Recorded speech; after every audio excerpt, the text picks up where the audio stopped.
بعيد عن الناس اللي بتقول انا مش هتجوز، او الناس اللي مع اللا انجابيه واللي بيقولوا احنا مش هنخلف.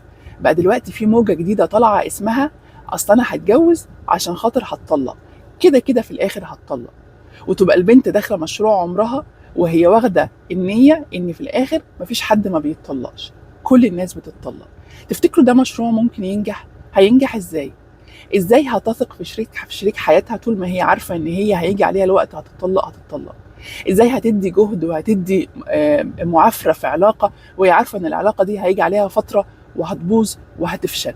الكونسيبت ده بقى مشهور جدا على السوشيال ميديا، وللاسف انتشر جدا جدا مع البنات. في شغلي مع بنات، خصوصا بنات جامعه، اكتشفت ان هم بيبقوا داخلين دلوقتي الجوازات وهم عندهم المبدا ده، ان انا هتجوز بس انا عارفه ان الجوازه دهيت مصيرها الطلاق ومصيرها الفشل. تفتكروا مستقبل جاي شكله عامل ازاي لما دي الاجيال اللي هتبني